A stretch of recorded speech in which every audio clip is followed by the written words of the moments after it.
नमस्कार, अजस्ट्रो मनी गुरु में आप सभी का स्वागत है। मैं हूं आप सभी के साथ दीक्षा। अजस्ट्रो मनी गुरु से आप सभी से मुखातिब होती हूं। आज की तारीख है 30 सितंबर, वार है शनिवार। शो में बात करेंगे खरीफ में धान की रुपाई करीब 2% बढ़ी, इसके बारे में, जहां पर मानसूनी बारिश सामान्य से कम दिखाई दे रही है।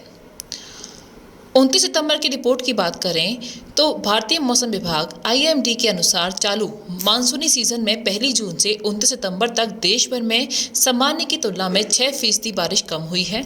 बिहार, झारखंड, केरल, मणिपुर, मिजोरम के साथ ही असम और उत्तर प्रदेश में बारिश सामान्य की तुलना में काफी कम मात्रा में हुई है। कृषि मंत्रालय के मुताबिक देश भर में मानसूनी बारिश सामान्य से कम होने के बाद भी चालू खरीफ सीजन में 29 सितंबर तक धान की रुपाई पिछले साल की तुलना में 1.90% बढ़कर 411.96 लाख हेक्टेयर में हो चुकी है, जबकि पिछले इस समय तक इसकी रुपाई केवल 404.27 लाख हेक्टेयर में हुई थी। उत्तर प्रदेश में धान की रुपाई चालू खरीफ में बढ़कर 59.01 लाख हेक्टेयर में हो चुकी है, जबकि पिछले साल इस समय तक 57.78 लाख हेक्टेयर में इसकी रुपाई हुई थी। पश्चिम बंगाल की तरफ से बात करें तो धान की रुपाई चालू खरीफ में 40% 30 लाख हेक्टेयर में, बिहार में 35.61 लाख हेक्टेयर में, छत्तीसगढ़ में 38.22 लाख हेक्टेयर में और झारखंड में 11.43 लाख हेक्टेयर में हो चुकी है, जबकि पिछले साल की समान अवधि में 38.50 लाख हेक्टेयर में, 30.72 लाख हेक्टेयर में और 36.99 लाख हेक्टेयर में और 8.39 लाख हेक्टेयर में इसकी रुपाई हुई थी। दोस्तों, हमारे चैनल को लाइक करना, सब्सक्राइब करना ना भूलें, जिससे हम आपको देश और दुनिया की सारी खबरें समय समय पर दे सकें।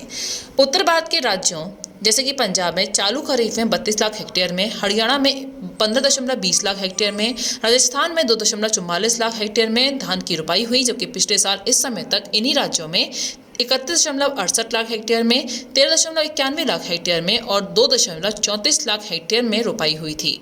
मध्य प्रदेश में चालू खरीफ में धान की रुपाई 32.37 लाख हेक्टेयर में, महाराष्ट्र में 15.32 लाख हेक्टेयर में और गुजरात में 8.72 लाख हेक्टेयर में धान की रुपाई हो चुकी है और पिछले साल इस समय तक इन्हीं राज्यों में 14.14 लाख हेक्टेयर में, 15.55 लाख हेक्टेयर में और 8.67 लाख हेक्टेयर में रुपाई हुई थी। दक्षिण भारत के राज्यों में आंध्र प्रदेश में 12.66 लाख हेक्टेयर में, कर्नाटक में 8.83 लाख हेक्टेयर में, तेलंगाना में 26.30 लाख हेक्टेयर में और तमिलनाडु में 4.94 लाख हेक्टेयर में धान की रुपाई हुई थी, जबकि पिछले साल इस समय तक इन्हीं राज्यों में 13.57 लाख हेक्टेयर में, 10.32 लाख हेक्टेयर में और 26 लाख हेक्टेयर में और 5.68 लाख हेक्टेयर में इसकी रुपाई हो चुकी थी। असम में चालू खरीफ में धान की रुपाई घटकर 19.10 लाख हेक्टेयर में हो पाई है, जबकि पिछले साल की समान अवधि में देखा जाए तो इसकी रुपाई 19.94 लाख हेक्टेयर में हो चुकी थी। दोस्तों, अजस्ट्रो मनी गुरु 42 कम्युनिटीज पर काम करके पूर्ण विश्लेषण के साथ आपको हर जानकारी देते हैं। किसी भी जानकारी के लिए आप हमारे नंबर पर कॉल कर सकते हैं, हमसे संपर्क कर सकते हैं। नमस्कार।